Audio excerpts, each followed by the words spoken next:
예, 수요 설교 하겠습니다.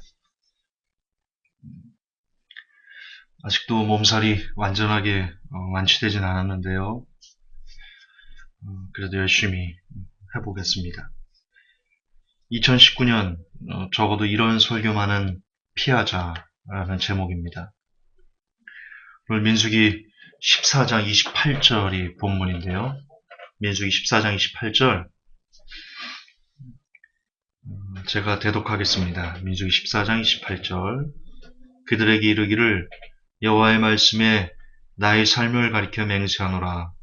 너희 말이 내 귀에 들린 대로 내가 너에게 행하리니. 아멘. 이 구절로 설교 많이 들으셨죠? 많이 들으셨을 겁니다. 대체로 이 구절로 다음과 같이 설교합니다. 하나님께서 그분의 삶을 두고 맹세하셨습니다. 분명 우리의 소리를 들어주신다고. 여러분 그 약속을 믿고 새해에는 더욱 그분께 부르짖는 삶으로 꼭 복을 받으시기 바랍니다. 이렇게 목사님이 설교하시면 성도들은 있는 힘껏 다해서 아멘 그렇게 화답을 합니다. 민수기 14장 28절 여호와의 말씀에 나의 삶을 가리켜 맹세하노라. 너희 말이 내 귀에 들린 대로 내가 너희에게 행하리니. 이 구절은 교회에 딱 여러 군데서 제가 봤는데요. 중형교회 딱 들어섰을 때 충현교회가 아니고 중형교회. 제가 지금 정상이 아니라 발음이 좀 이상합니다. 딱 들어섰을 때 입구 현판에도 이렇게 붙여져 있는, 그리고 화장실 가면 가장 많이 붙여져 있는 그런 구절 중에 하나입니다. 참 많이 좋아하고 애용되고 암송되고 그러는 내용 중에 하나입니다. 개인적으로 저는 그 모습을 이 구절로 그렇게 하나님이 들으신다 하셨으니까 꼭 복을 받으시기 바랍니다 라고 말하는, 그렇게 하는 설교라고 말할 수 없는 설교, 그리고 각 교회에 붙여져 있는, 그리고 심지어 이것이 음식점에도 붙여져 있는 걸 제가 본 적이 있습니다. 음식점에도. 내 말이 내 귀에 들린 대로 내가 너에게 행하리니. 그리고 실제로 여러분 내일 당장이라도 가보십시오. 그 기독교 백화점을 가보세요. 이 구절로 만들어진 액자가 기독교 백화점에 있을 겁니다. 사람들은 이 구절을 하나님께서 그 소리를 들어주신다 라는 걸로 오해하고 있는데요. 저는 그런 인간들의 무지한 모습을 보면서 하나님께서 한숨을 쉬지 않을까, 한숨을 쉬실 것 같습니다. 어쩜 그렇게 너희들은 무지하니? 어쩜 그렇게까지 무지할 수 있니? 그렇게 한탄하시고 아파하실 것 같습니다. 여러분 민수기 14장이 무슨 내용인지는 알고 계시나요? 민수기 14장 28절의 구절로 복을 선포하는 목사님들, 민수기 14장이 도대체 무슨 내용인지는 알고 그런 기괴한 짓을 하시는 것인지 묻지 않을 수 없습니다. 여러분 민수기 14장은요, 이제 가나안 땅을 앞두고요, 입성을 앞두고 각 지파에서 두령들을 뽑아서 정탐을 보내는 내용입니다. 그리고는 와서 악평을 합니다. 그 땅을. 거기에는 네피림 자손도 있다. 장대한 거인도 있다. 우리는 메뚜기 같다. 우리는 다 죽을 것이다. 그러자 14장에 들어와가지고 백성들이 막 웁니다. 볼까요? 민수기 14장 1절 보십시오. 민수기 14장 1절. 13장 33절부터 보시면 됩니다. 32절부터요. 이스라엘 자손에게 자기들이 탐지한 땅에 대하여 나쁘게 보고하며 이르되 우리가 두루다니며 탐지한 땅은 그것의 거주민들을 삼키는 땅이요 우리가 그 안에서 본 백성은 키가 큰 사람들이며 거기서 우리가 거인들에게서 나온 안악의 아들들 곧 거인들을 보았는데 우리 스스로 보기에도 우리가 메뚜기 같았으니 그들이 보기에도 그와 같았을 것이니라 하니라. 그리고는 14장이 이렇게 이어지는 겁니다. 이에 온 회중이 목소리를 높여 부르짖으며 백성이 그 밤에 울었더라. 2절 이스라엘의 모든 자손이 모세와 아론에게 불평하며 온 회중이 그들에게 이르되 우리가 이집트 땅에서 죽었더라면 좋았으리라. 우리가 이 광야에서 죽었더라면 좋았으리라. 어찌하여 주께서는 우리를 이 땅으로 데려와 칼에 쓰러지게 하는가? 우리 아내와 자녀들이 탈취물이 되리니 우리가 이집트로 돌아가는 것이 낫지 아니하고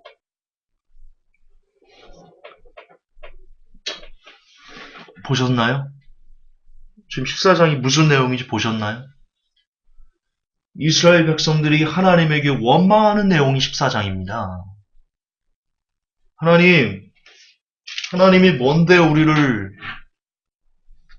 하나님이 뭔데 우리를 이곳으로 데리고 온 거야? 그래서 여기서 우리를 죽이려고 그래? 이집트에 매장지가 없어서 여기서 우리를 죽이려고 우리를 이렇게 데려온 거야? 하나님 니 까짓 게 뭔데? 지금 그러고 있는 내용입니다. 그것도 막 울고 불면서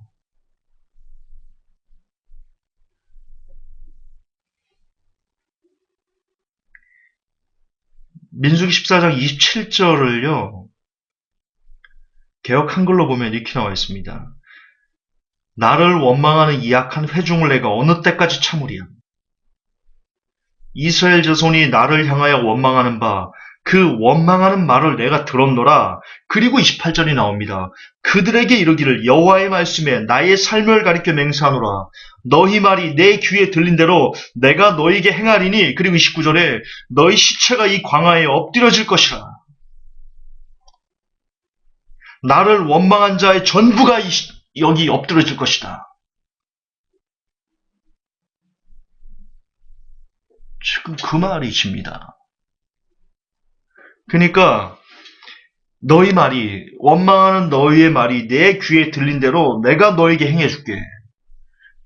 너희 시체가 이 광야에 엎드려질 것이야. 너희를 망하게 할 거야. 그렇게 많은 기적과 인간이 감히 역사 이래로 한 번도 경험하지 못한 초자연적인 현상들과 하늘에서 만나를 먹여서 너희를 먹이고 반석에서 물을 내서 너희를 마시고 구름 기둥과 불 기둥으로 인도하고 홍해를 갈라 너희를 애국 군대를 수장하는 것을 보여주고 무수히 많은 기적과 표적을 보였음에도 불구하고 끊임없이 나를 믿지 않고 내게 원망하는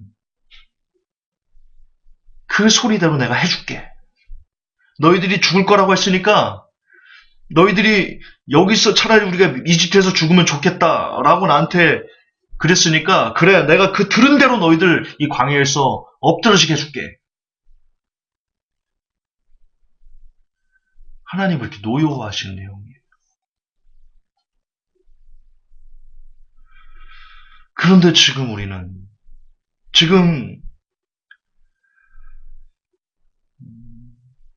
제법 많은 목사님들 그리고 제법 많은 교회는 이 저주의 말을 교회 현관 앞에 화장실에 장사하는 집에 뭐 고사 지내는 거예요? 우리 자영업을 내 자영업을 하나님 망하게 해주세요.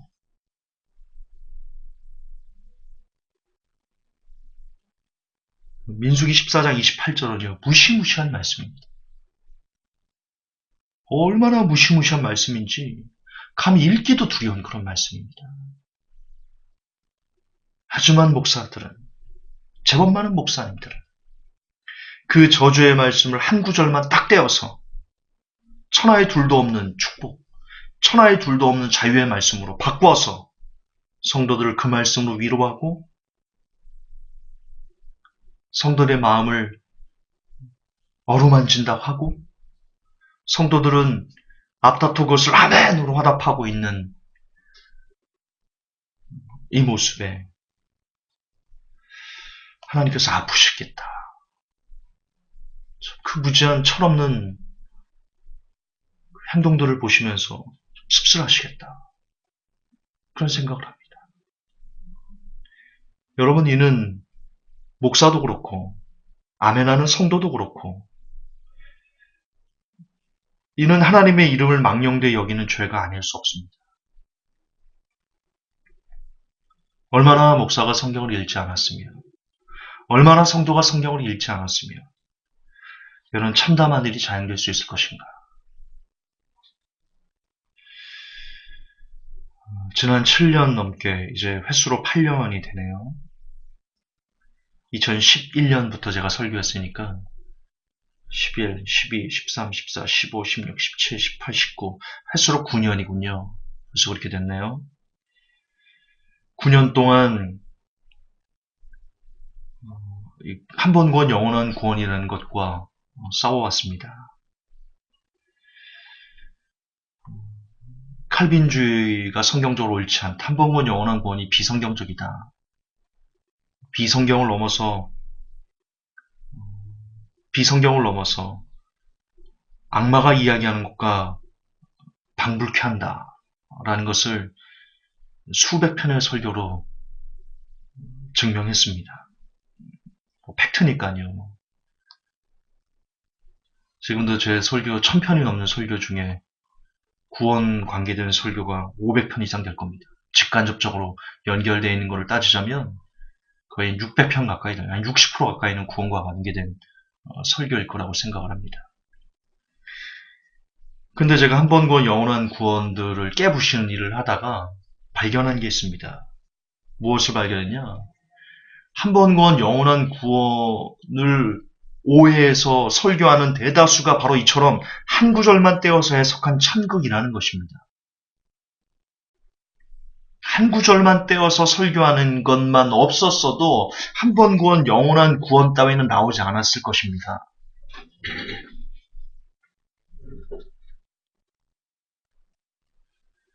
결국 오늘날 복음이 이렇게 왜곡된 이유는 칼빈에게 있다고요? 아닙니다. 저는 그렇게 물론 원흉은 그 친구에게 있지만 더 원흉은 로마 카톨릭이죠. 그리고 더 원흉은 사탄이죠. 칼빈도 역시 희생자죠. 쓰임받은 불쌍하고 안타까운 사람입니다. 그러나 나쁜 사람이죠. 그러나 그보다 칼빈보다 로마 카톨릭보다 사탄보다 더 나쁜 사람은요. 한 구절만 떼어서 설교하는 이 시대 목사들이다. 저는 그렇게 강력하게 주장하고 싶습니다. 얼마나 한 구절만 떼어서 설교하는 것들이 비일비재하게 그러다 보니까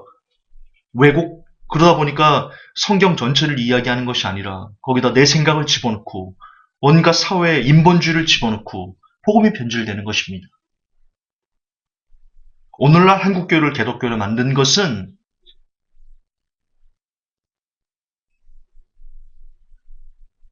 이처럼 오늘 보는 것처럼 민수기 14장 28절 한 구절만 떼어서 하나님이 여러분의 소리를 들으십니다. 복을 받으십시오. 라고 말하는 그런 기괴한 설교를 아무렇지도 않게 하고 그것을 아무렇지도 않게 아멘으로 화답하는 성도들 그들의 합작품입니다.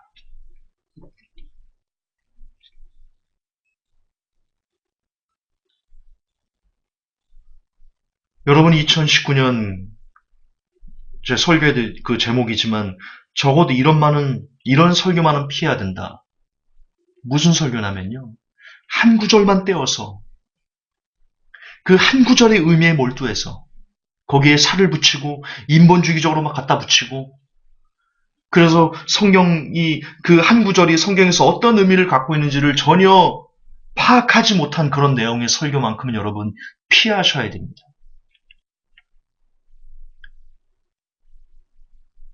여러분 성경은 책입니다. 많이 강조했죠? 성경은 책입니다. 책은 연결해서 보셔야 됩니다.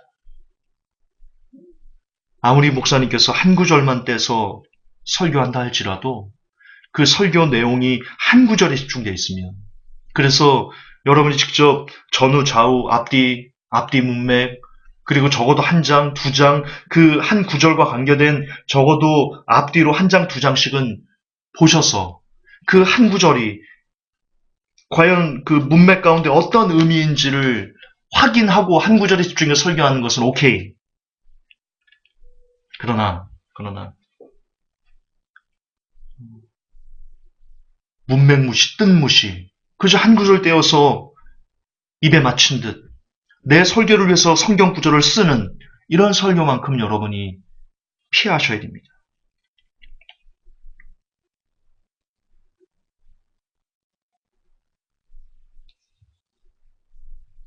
그것만큼 위험한 독극물 설교는 없습니다. 성도 여러분, 2019년이 되었습니다. 우리는 그 어느 때보다도 복음으로 돌아가야 될 시기다라고 말씀드리고 싶습니다. 경제가 어려워지고 세상이 험해질수록 우리는 더욱더 진정한 복음으로 우리의 피난처를 삼아야 될 것입니다. 다시 복음으로, 진정한 복음으로 돌아가기 위해서는 여러분들이 제대로 된 설교를 분별할 줄 아는 능력, 2019년을 꼭 가지셔야 됩니다. 그러기 위해서는 여러분 보면 보통 주보에서 이렇게 이번 주의 설교 혹은 수요 설교, 금요 설교, 새벽 예배 설교 이런 그 설교 주제들이 미리 올라옵니다. 그 제목과 성경 구절들이 올라옵니다. 예습하십시오. 설교를 듣기 전에 적어도 앞뒤로 한 장씩은 얼마 걸리지도 않습니다. 시간. 이렇게 말하고 있는 내가 참 어처구니가 없습니다.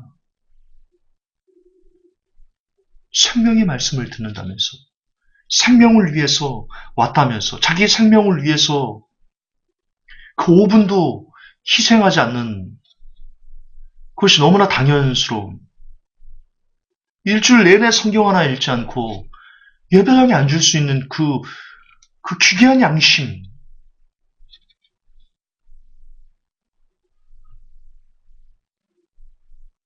이렇게 말하고 있는 제가,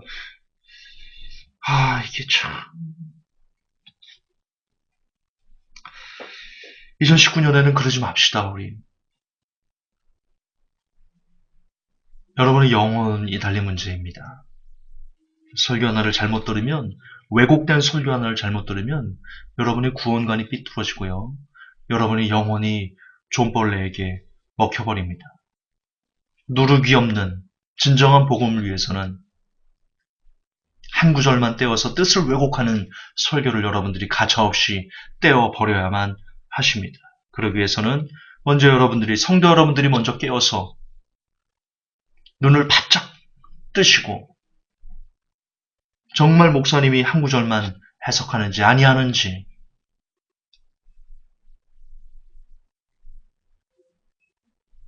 목사님의 설교를 조목조목 비판하라 그런 뜻이 아니고요.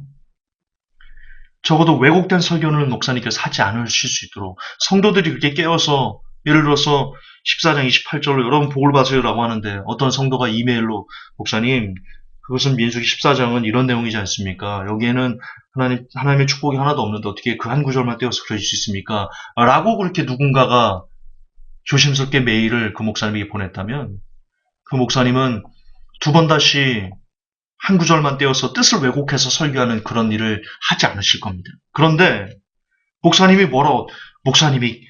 이렇게 얘기하든 저렇게 얘기하든 성도들이 아무런 비판도 없이 아멘 아멘 목사님 아멘만 하니까 그런 것들이 너무 반복되니까 목사님이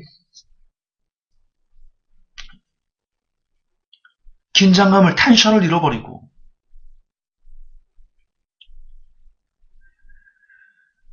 그분도 바쁘시니까 그냥 대충 하는 거겠죠. 그래서 올바른 관계가 아닙니다. 목사님을 위하는 것도 아닙니다.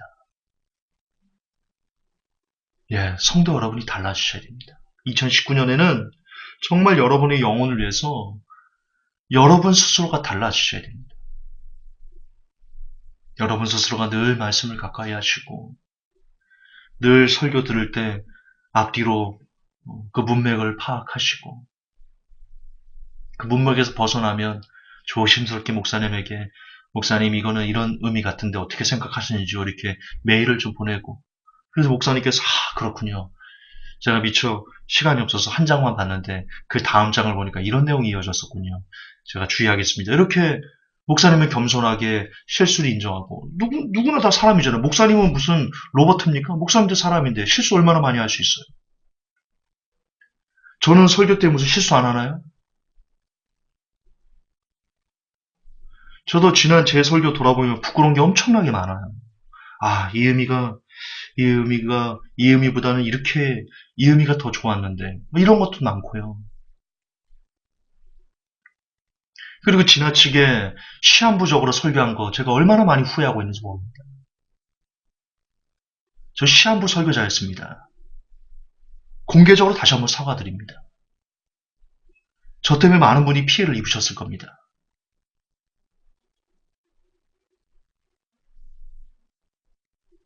저는 제가 시한부스럽게 설교했던 것을 깊이 반성하고 있습니다.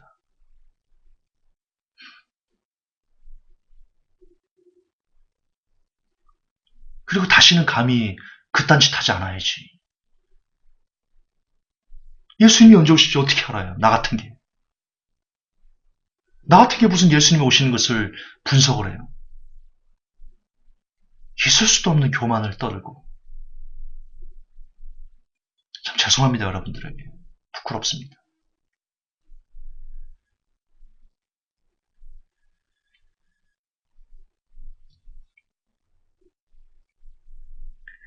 (2019년) 새해가 밝았습니다. 새해가 밝았다고 뭐 2018년이랑 특별히 달라진 건 없지만 그러나 특별히도 2019년에는 여러분 진정한 복음에 집중합시다. 진짜 복음에 집중합시다. 그러기 위해서 여러분들이 목사님을 도와주십시오. 목사님이 지나치게 쉽게 설교하지 않을 수 있도록 그래도 설교만큼은 목사님이 말씀 안에서 열심히 준비해서 여러분들에게 양식을 공유할 수 있도록 여러분이 먼저 말씀에 깨어있는 그런 믿음의 용사들이 다 될 수 있기를 예수님 이름으로 축복합니다.